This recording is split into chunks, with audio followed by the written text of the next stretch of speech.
13 Eylül 1683. Viyana kapılarında başlayan o devasa geri çekilme tam 238 yıl sürdü. Toprak kaybettik, can verdik, bayrak indirdik. Ama 1921 yılının Ağustos ayında, Anadolu'nun kavurucu sıcağında, Ankara'nın sadece 50 kilometre uzağında bir nehir kıyısında durduk. Sakarya Nehri'nin doğusu, bir milletin ya tarihten silineceği ya da yeniden doğacağı son kalemizdi. Top sesleri meclis koridorlarında yankılanırken, Başkomutan Mustafa Kemal, tarihin akışını değiştirecek o emri verdi. Hattı müdafaa yoktur, sathı müdafaa vardır.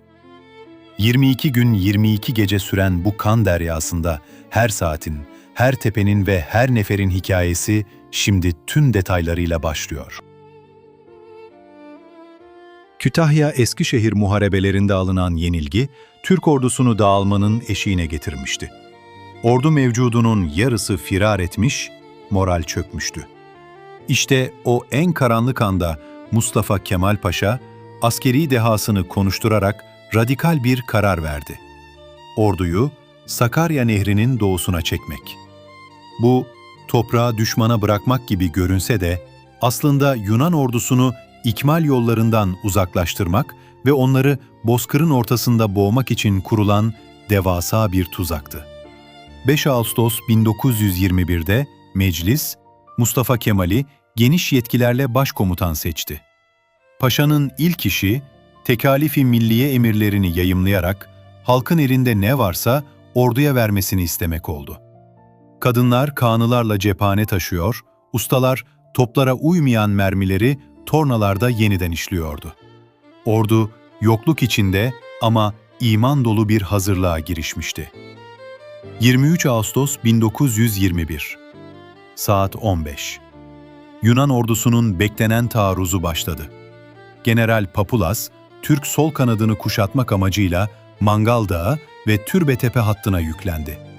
22 gün sürecek olan cehennemin kapıları açılmıştı. Mangal Dağı, savunma hattımızın en kritik güney kilidiydi. Ancak ilk günün akşamında şiddetli bir fırtına ve dolu yağışı Türk askerinin yüzüne vururken Yunan birlikleri bu doğa olayından yararlanarak siperlere sızdı. Gece yarısına doğru Mangal Dağı elden çıktı. Bu haber Ankara'da ve komuta kademesinde şok etkisi yarattı. Başkomutan bu başarısızlık üzerine sorumlular hakkında derhal tahkikat emri verdi. Disiplin, bu savaşın kazanılması için gereken ilk kuraldı. Yunan ilerleyişi durdurulamıyordu. Türbetepe birkaç kez el değiştirdi. 26 Ağustos gecesi durum en ümitsiz halini almıştı. Meclisin Kayseri'ye taşınması tartışılıyordu. İşte o an Mustafa Kemal Paşa, Alagöz karargahında kaburgasındaki kırığın acısına rağmen ayağa kalktı ve o tarihi doktrini yayımladı. Hattı müdafaa yoktur, sathı müdafaa vardır. O satıh bütün vatandır.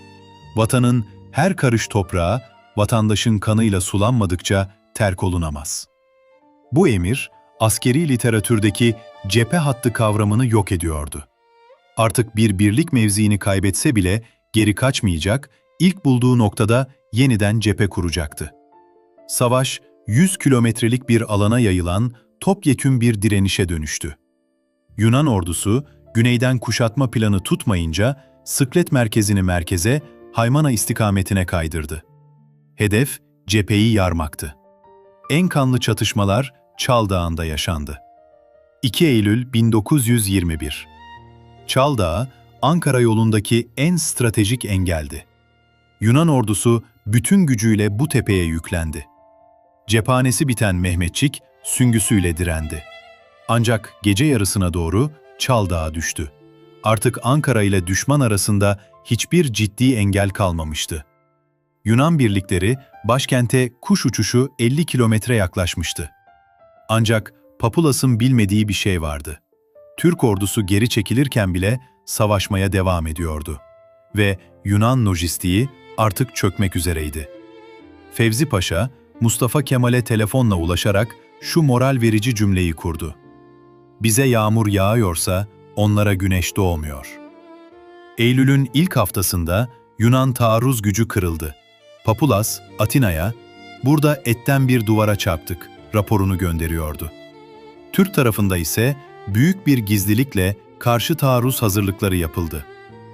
10 Eylül 1921 Saat 07.00. Türk topçusunun gürlemesiyle büyük karşı taarruz başladı. Mustafa Kemal, Fevzi ve İsmet Paşalar bizzat Doğatepe yakınlarındaki Zafertepe'den savaşı yönetiyordu. Doğatepe, Türk süngüsüyle geri alınan ilk tepe oldu. Bu, 238 yıllık geri çekilmenin sonu, Türk'ün şahlanışının başlangıcıydı. Doğatepe'nin ardından Karadağ ve Kartaltepe düşmandan temizlendi. 12 Eylül gecesi. Yunan ordusu için artık tek seçenek vardı: kaçmak. Sakarya'nın doğusunda kalan birliklerini ezdirmeden batıya geçirmeye çalışıyorlardı. Ancak Türk süvarileri kaçan düşmanı adım adım takip ediyordu. 13 Eylül 1921 Mürettep Kolordu Komutanı, Batı cephesine o tarihi müjdeyi verdi: düşman tümüyle Sakarya'nın batısına geçmiştir. 22 gün, 22 gece süren Mustafa Kemal'in deyimiyle Sakarya Melhame-i Kübrası, Büyük Kan Gölü, Türk ordusunun kesin zaferiyle sonuçlanmıştı.